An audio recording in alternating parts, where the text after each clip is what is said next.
Coming up next on This Week in Computer Hardware, red hard drives save raids. The first things to do with your new PC build, affordable GPUs, what's up with the Ouya console on Kickstarter, and more. It's all coming up next on Twitch. Netcasts you love. From people you trust. This is TWiT. Bandwidth for Twitch is provided by Cachefly at CACHEFLY.com. This is Twitch, This Week in Computer Hardware, episode 177, recorded July 12, 2012. These drives will save your raid. Welcome to Twitch, This Week in Computer Hardware, America's most exciting show about computer hardware technology, and, well, we even talk about the tablets and occasionally the phones. Why? Because your favorite applications are showing up in your hand these days, whether it's Android, Windows, or, of course, our own beloved iPhone, iOS. Ladies and gentlemen, I'm Patrick Norton, and apparently very excited to be here today. And even more excited to be here today, ladies and gentlemen, is our very own Ryan Shrout, who has recently, finally, after weeks of nagging, tried the Migas before he left Texas. It was literally my very last meal. It was literally the last thing I ate before I left the city. And it was good. It was good. So I want to make sure, like, I don't know if there's different variants, right? So it was like tortilla chips with like eggs and salsa and sauce on it and kind of that mixture. It was good. Yeah. And I was telling you during the pre-show, I had a mixture of guacamole and queso, like as a chip dip. It was also very good at the same place, Kirby Lane Cafe, I think is where we went. That's what it's called. But it was good. Yes. So while it took me all of the 10 weeks I was there to take you up on your suggestion, I did do it. It is complete. I'm glad you did. And now you'll know next time you're in Texas, there's barbecue in the evenings and Migas in the morning, ladies and gentlemen. We should probably talk about computer hardware. That is what the show is about. Twitch, TWiCH at twit.tv is the email address, because we answer questions in the show, and we'll answer your question if you send it in to us. Right now, let's take a moment to talk about the Western Digital Red, which is something we've never seen from. We've seen blue labels from Western Digital. We've seen black labels from Western Digital. I own a whole lot of green labels from Western Digital, but this is the Western Digital Red 3 terabyte SATA Soho NAS drive. Alan Malventano, of course, doing the review for PCPer.com. And he says, introduction, I'm going to let the cat out of the bag right here and now. Everyone's home raid is likely an accident waiting to happen. If you're using regular consumer drives, just like Google, I added the Google part, not Alan, in a large array, there is some very simple and likely scenarios that can cause it to completely fail. And Alan adds that he's guilty of operating under the same false hope. And to put it into context, Alan, who does the hardware reviews for PCPer, has, quote, an 8-drive array of 3 terabyte Western Digital Caviar Greens in a RAID 5. And it's kind of interesting. What is the easy way to summarize the Reddit drives for the home viewing audience? So these Red drives are built specifically for RAID and small home office kind of environments, right? They're built for RAID devices. Now, what's interesting about this is most people, and me included, just kind of assumed, well, if you have a hard drive, it can be run in a RAID. You know, not a big deal. And last night I was educated by Alan and some of the intricacies of what goes on these hard drives. Like I kill a lot of RAID arrays. I'm pretty notorious around here for this. I've had tons of problems with simple things like RAID 1, right? Just doing RAID 1 mirror, make sure I have all my data, and a drive would drop, but I could add it back in, it would rebuild, and all that. We'd have issues with that all the time.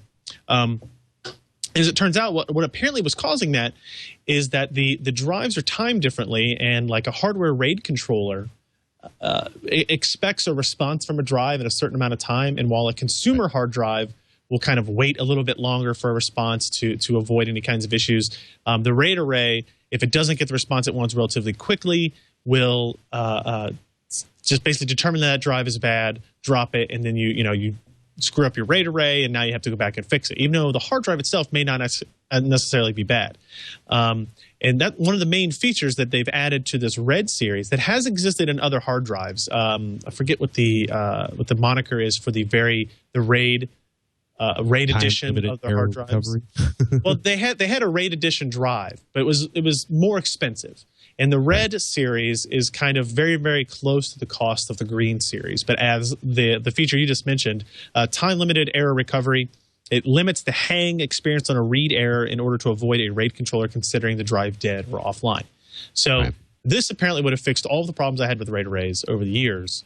It would have saved me it's innumerable hours and headaches and annoyances had I known about this.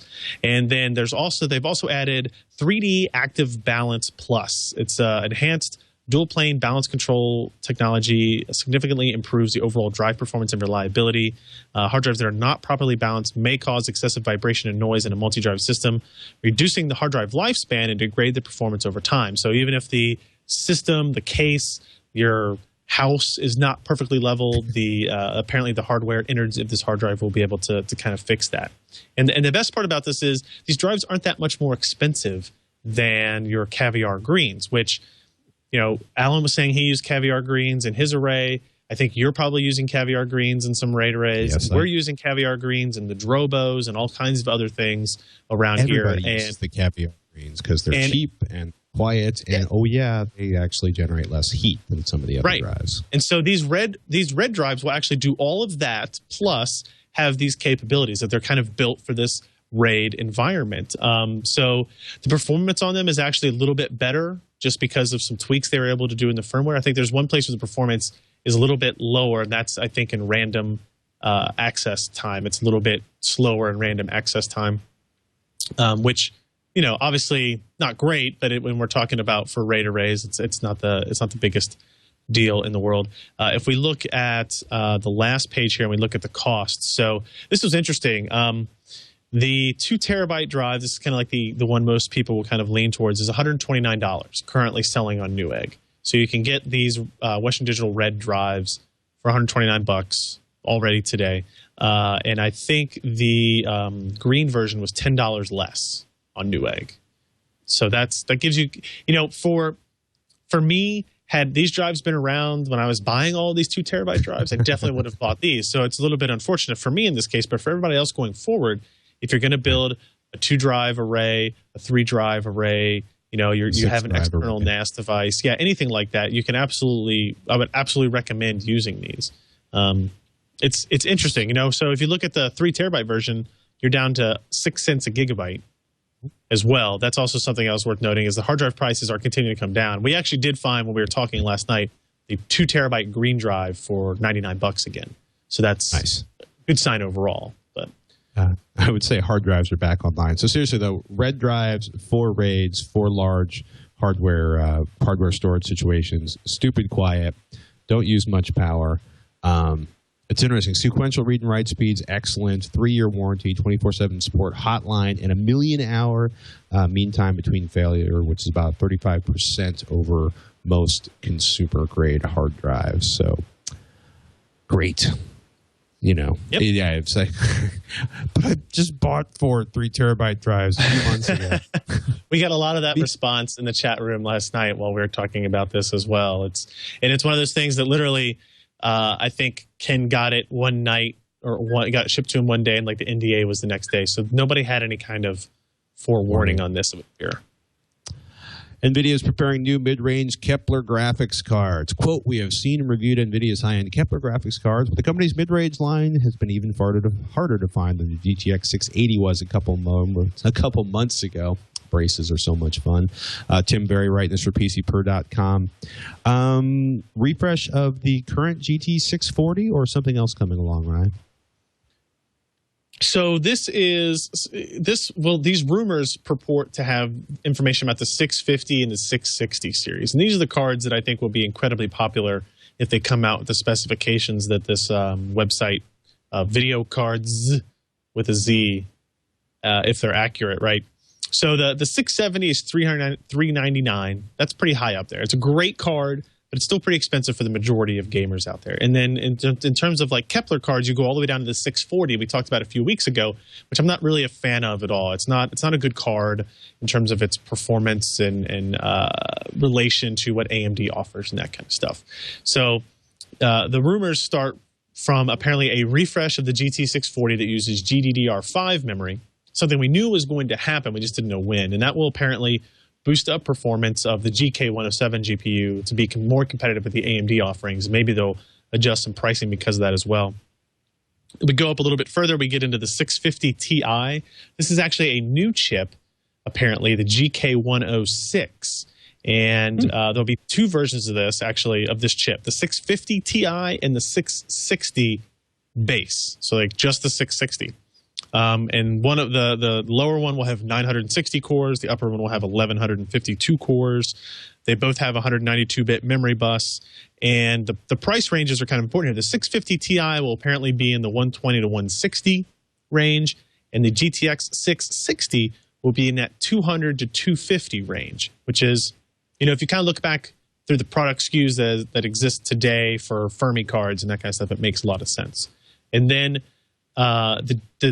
what I think will be the most popular one will be the GTX 660 Ti.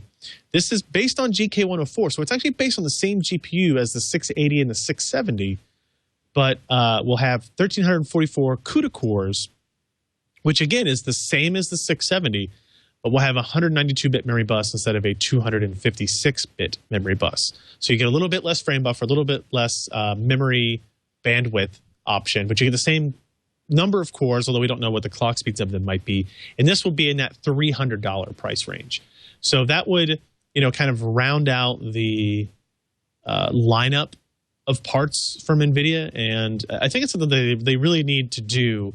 I don't know if they're having, you know, we always get into the issues of, is there a supply constraint at TSMC and that kind of stuff? Or they just, you know, they're using a lot of these SKUs on their mobile parts as well.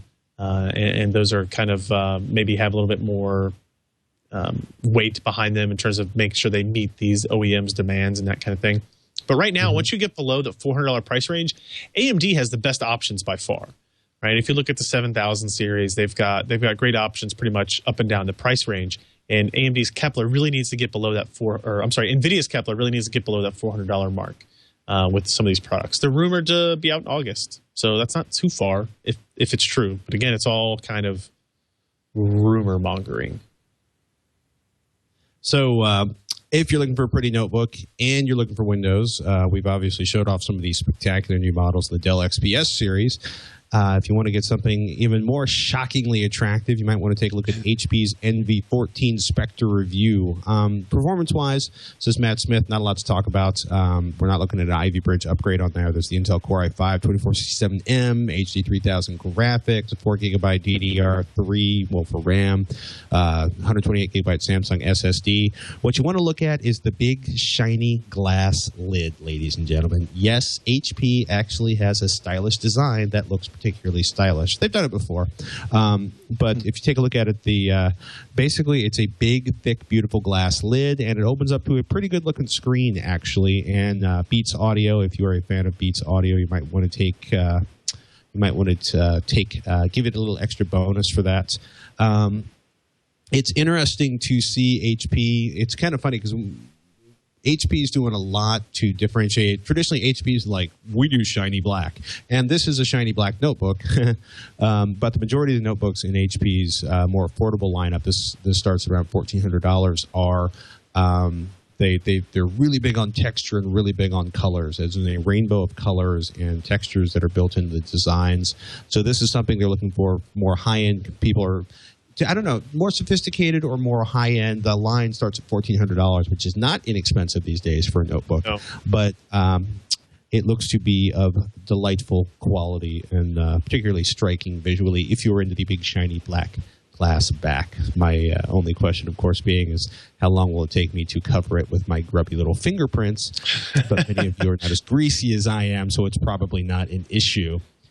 This is the laptop I came away from CES really thinking I liked the most. Mm-hmm. I think maybe not having a laptop in front of me for that many months, I was like, maybe I'm not as super interested right now anyway. But I still think it looks really nice. It's beautiful. It is a very striking design. It's one of those designs. It's kind of like the carbon fiber on the Dell. You're either going to go, oh, that's really cool, or you're going to be like, that's so 80s. That's such an induction cooktop. Meanwhile, Penny Arcade Report, which is the sort of newsy branch of Penny Arcade, one of my favorite art cartoons, has done kind of an editorial. The reality of the Ouya, I believe it's called the Ouya console, doesn't match the hype. Why you should be skeptical. In case you don't live life on Kickstarter.com, you may have not actually heard about the Ouya project. Ouya, a new kind of video game console, 33,000 backers to the tune of $4,246,675 against a goal of $950,000, and they still have 27 days to go. So this will definitely be funded. But the idea is that it's a $99 console that is totally open. So, Scythen from Reddit comments, I've wasted $100 on stupid things. This actually looks cool. Is the $99 Ouya, says PC World, the video game console for the 99%. And Gadget says gamers are craving something different, and if the Ouya is a success, it could usher us into a new golden age of gaming. 420, or at 420, says a new console for $99 that is designed around a free-to-play open-source model. I support everything about @Play Ouya if you want to follow it on Twitter. PA reports like, yeah. It's great that they raised all that money, but, quote, there is almost no information about the state of production hardware, says Penny Arcade. And it is, in fact, nearly everything about the system seems to be in flux. The Kickstarter page contradicts itself on some points, and many of the images and statements seem to be intentionally misleading. Quote, while there are many aspects of the Ouya game console that are attractive, there are many more reasons to be skeptical about what's being offered. Case in point, it actually doesn't exist. There's maybe a prototype out there. They don't have a final design for the controller. And one thing I thought was interesting, Ouya cannot confirm a single game for the platform. Quote, not at this time, I was told. The I being Ben Kuchera over at penny-arcade.com/report. I was asked if they can confirm a single game for the platform. Not at this time. We are obviously talking to developers behind the scenes, says Ouya, but feel that it's too early to announce. At which point, he's like, but wait, isn't Minecraft a game that will run on the Ouya? Quote, Mojang is committed that Minecraft and their other games will be on Ouya, the Kickstarter page stated. The next sentence, however, makes it very clear that this is not the case. Quote, but only if we prove that we can make a great product. That's our job, and enough people want their games. That's your job. Show them with your numbers that you want Minecraft on Ouya. You know, so what we have here is a group of people in LA very excited about making a new kind of console that doesn't have you strapped to the back. Doesn't have. I'm going to just stop to keep everything G-rated. I was about to go into a really hideous metaphor that would have, what has been heard cannot be unheard. But the short answer is, like, this is a really interesting idea, right? $100 Ouya. That's really cool. Right, $100 for a console. That's really cool. A, what Penny Arcade Report's saying is if they can build it. B, if there are games on it. And C, if they deliver it sometime while it's still relevant. And given the incredible pain and suffering it takes for somebody like, Xbox, or, Microsoft or Sony or someone, with a radically different model that kind of started with the games and worked in technology and worked into a console idea from there, like OnLive.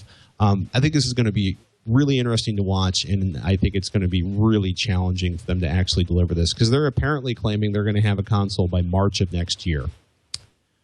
That they haven't, you think they can do it, Ryan?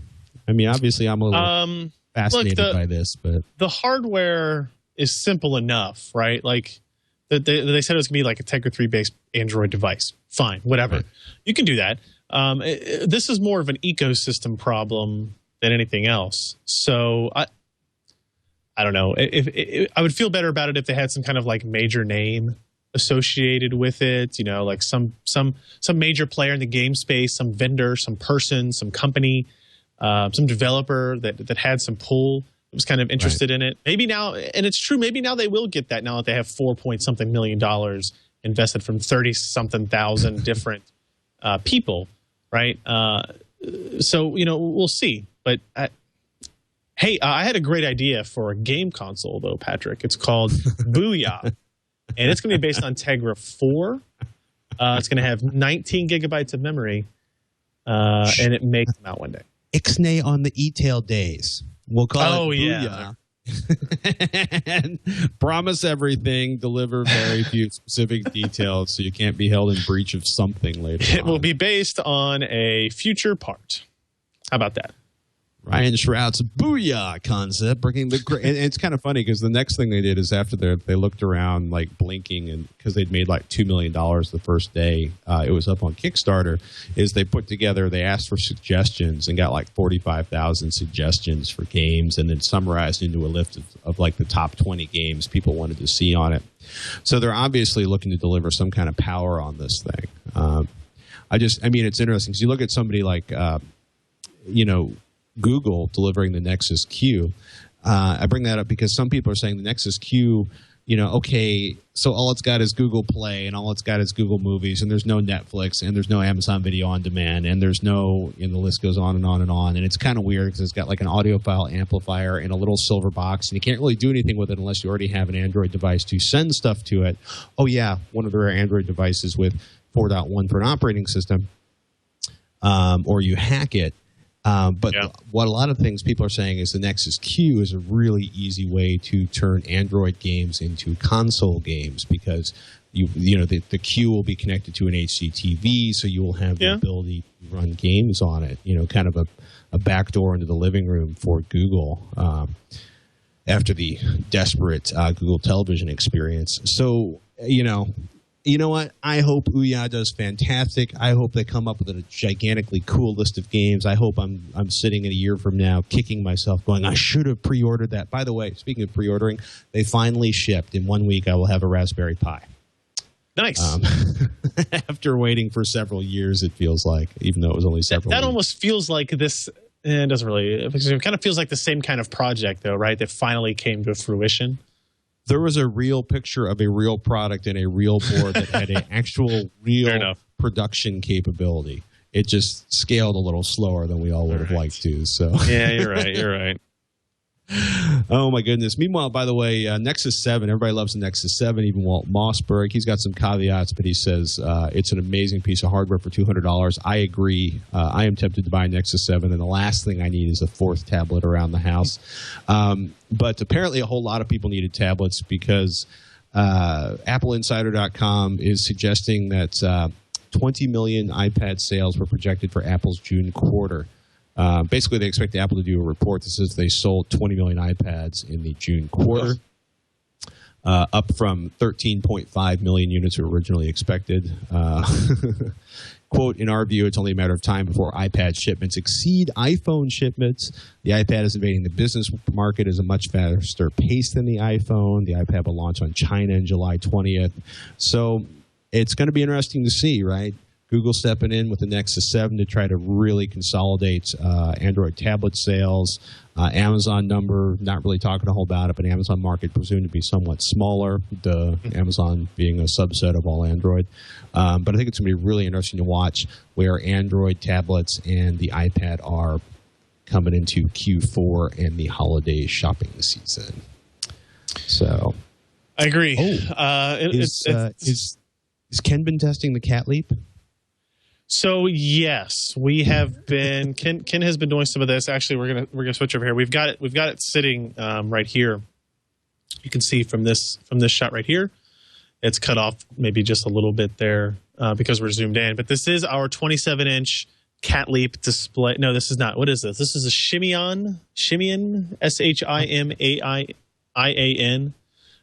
vendor. It is a 27-inch.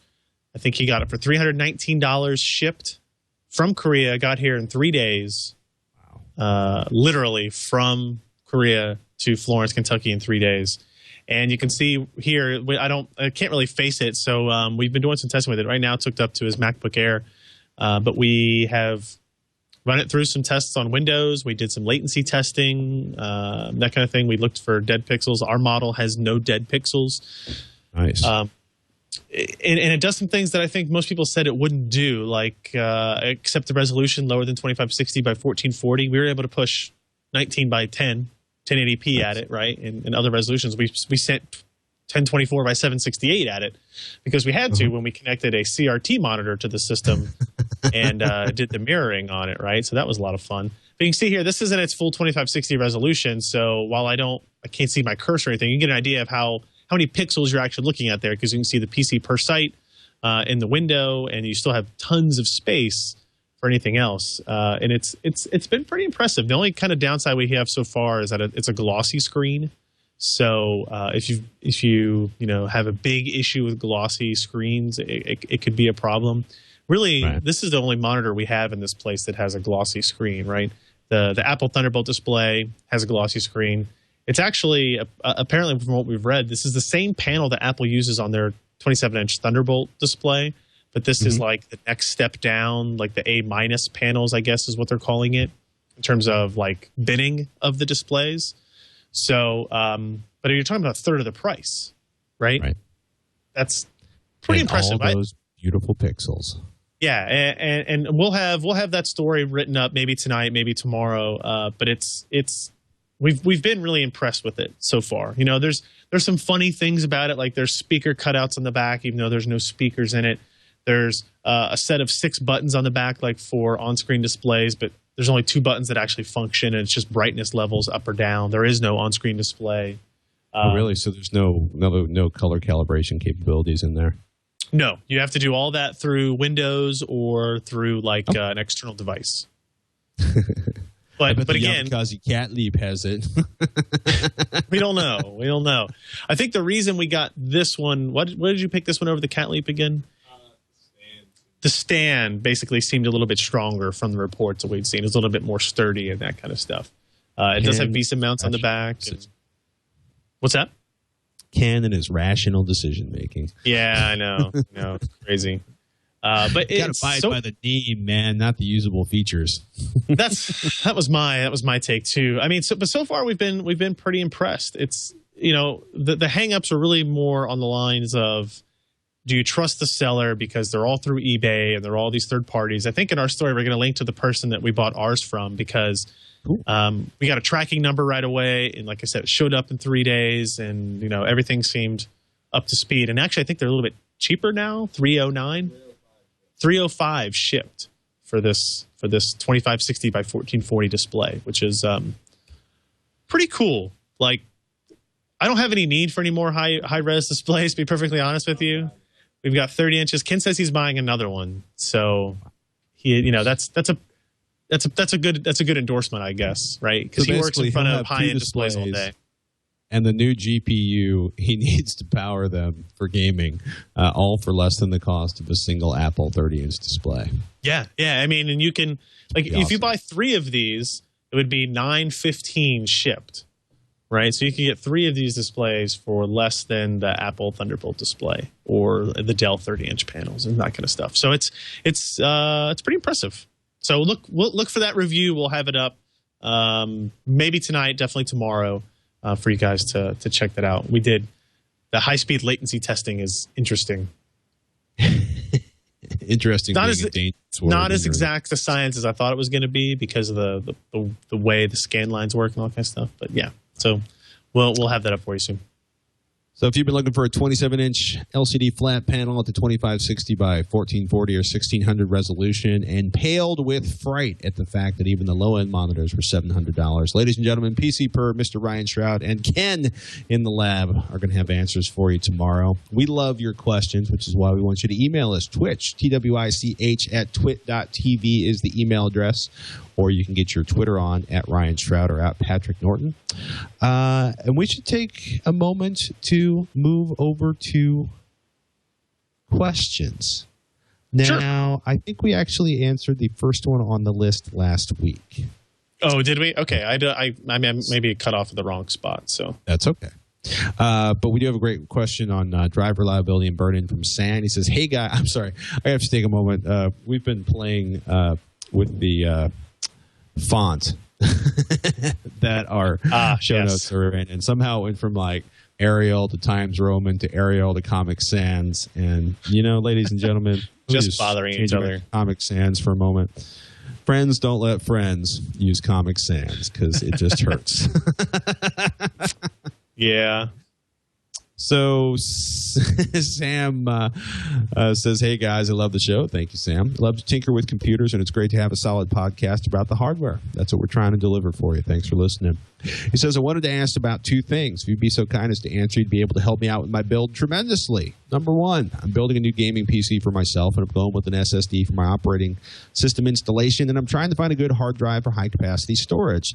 Unfortunately, I haven't been able to find solid reviews for any drives over 1 terabyte. All seem to suffer from reliability issues. Is it best to stick with lower-capacity drives that are more reliable, or to buy whatever high-capacity drive has the best warranty? I know that the Eco drives are the cheapest out there, but I understand they have the worst reliability due to what I'm guessing has to do with a lot of head parking. 2, what are the first 5 things you guys like to do in completing a new build? I've heard that it can be advantageous to run the stress tests on the CPU with Prime 95 for hours, the GPU with something like 3D Mark for hours, and memtest as well. Is it dangerous to stress test your new CPU or GPU when they're brand new? Is there any way to run a hard drive through its paces? P.S. In your opinions, is synchronous NAND flash worth the extra few bucks? I've done my research, but I wanted to know your opinions. Thanks so much, Patrick and Ryan. Sam from Pittsburgh. You know, I think most of the reliability issues for larger hard drives because people stuff them into RAID enclosures and do terrible things to them. I'm running 1 terabyte, 2 terabyte, and 3 terabyte drives, and I've got at least 4 3 terabyte Western Digital Greens stuffed into a PC with a Core i5, and they're all running fine. So I don't have any particular issues with the larger capacity hard drives. I mean, there's the potential there. The only reason a higher capacity drive would have more potential failure. So like there's 2 reasons. Either you have more platters inside the drive, so you're generating more heat and there's little potential there, or you're using higher density platters, which means there's less room for error in terms of read and that kind of stuff. So I mean, there's something to be said for that, but I don't think it is enough to worry about, right? You might worry about your vendor or your series of drive less than the capacity, unless there's some specific problem with some specific series of drives, like 2 terabytes from some vendor and some line and some, sequence of numbers, something like that you might want to avoid. But other than that, no, I don't think getting 1 terabyte is somehow more stable than getting 2 terabytes. Yeah, I mean, the Western Digital Caviar Greens seem to hold up really well. I think StorageReview.com, they have their sort of StorageReview.com/best drives or best_drives. That's kind of their equivalent to the PC Per leaderboard. They're big fans of the Hitachi DeskStar 7K 3000. Those run up to 3 terabytes. I like the greens. I don't want the greens for my primary drive on a computer, but they're fine for storage. I'm going to ask you, Ryan, do you think synchronous NAND flash is worth the extra few bucks? No. Yeah. Most of the stuff it just seems like most of the stuff people are looking at with like memory speeds and stuff like that, if you can even benchmark the difference in performance, you're certainly not going to feel it. The part of this question I love the most is the first 5 things you guys like to do in completing a new build. Right. Burn-in is the phrase you're looking for, and everybody should burn in a new PC, if only for one reason, is because the majority of component failures on a PC will take place almost immediately, like in the first 48 or 72 hours. Generally, if the resistors on the motherboard, if all the bits and pieces inside the chip survive the first couple days, they're pretty much going to run for years and years and years, barring... Oh, we have a frozen Patrick. But what he was saying was correct, in that the majority of these errors do happen early on in a PC's life. So doing burn-in accomplishes a couple of goals. It helps you find those if they're going to be an issue. And it also can do lets you do some temperature testing, right? Because you would rather, if your system's going to crash and have issues, you would much rather it do it during this initial burn-in phase than when you're playing Battlefield 3 for the 3rd hour that night. Right, so that kind of makes sense. That's the burn-in.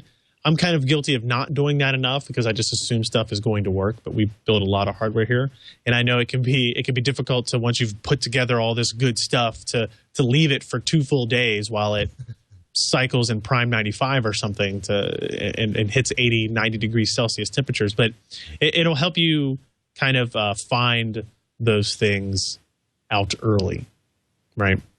Yeah, I mean, it'll let you know if it's going to run, at reasonable temperatures. You know, you may run it for the first 2 days, everything runs fine, and think to yourself, I'm going to go spend $50 on a new cooler for the CPU because this one's so freaking loud. I would say my second thing would be, obviously, like the initial setup of all those applications is a pain. What's that, Ninite? Is that still a thing? What is it? Ninite, Ninite. There you go. .com.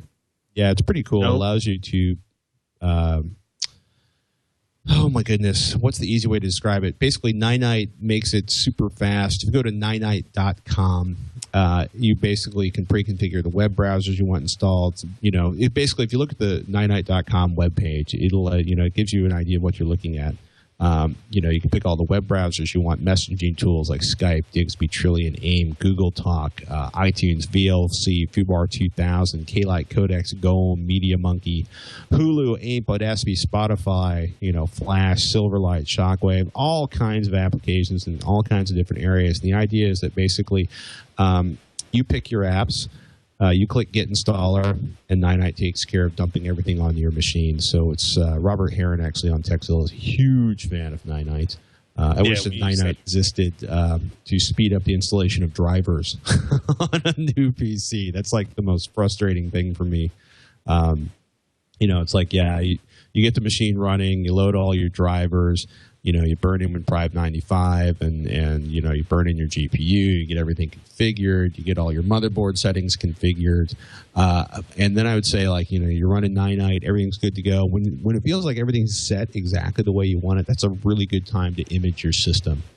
You know, use imaging software to create a complete backup of that clean, fresh installation onto another drive, so that if you decide to wipe it, you know, I'm a big fan of putting all of my data and information and storing that all on a separate hard drive, and then putting all my, you know, my primary information, or my operating system, my primary applications on their own partition, so that if I just get frustrated, I can wipe out the operating system and reinstall it, and not have to deal with losing any of my data. And of course, having an image makes that a much, much faster process.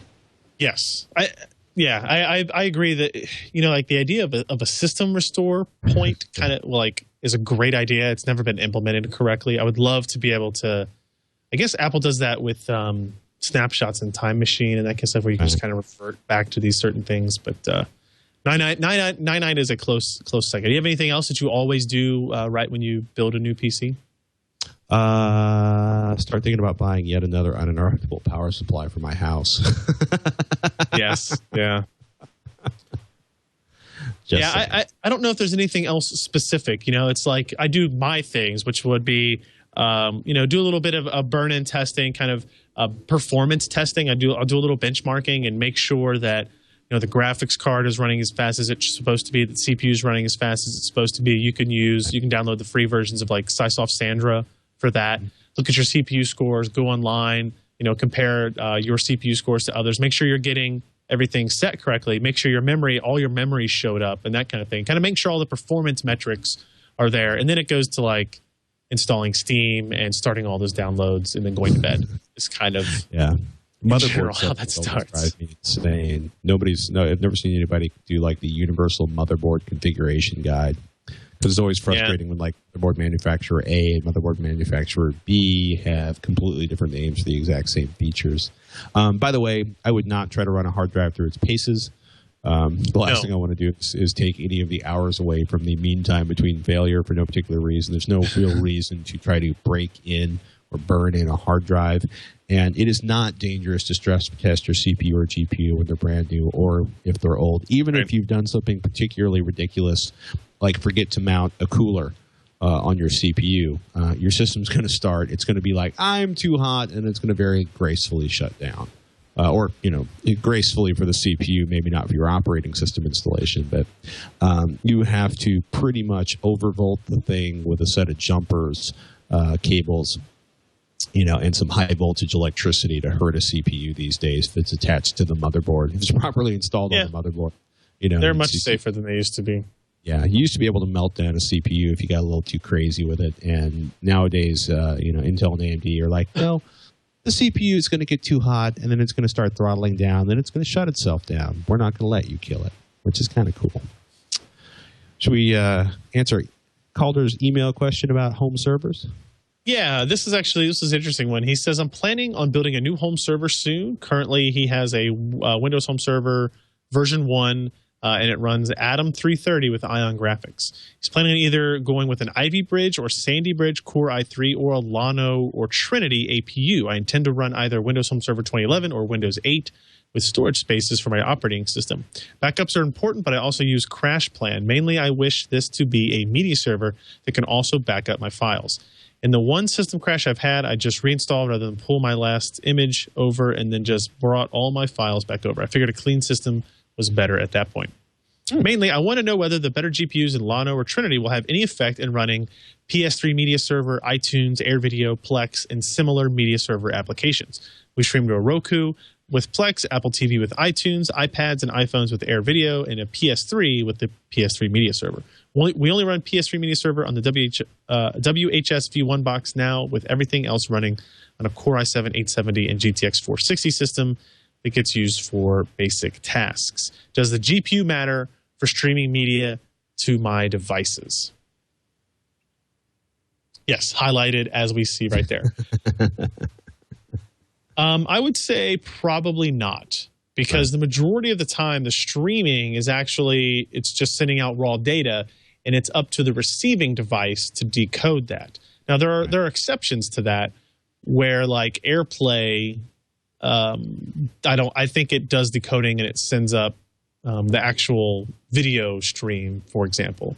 But I don't. The GPU performance is probably not a big factor in that type of machine. Now, when you get into power consumption, that's a different story. But yeah. Yeah, I'm just gonna say like I'm trying to think of like what would do that.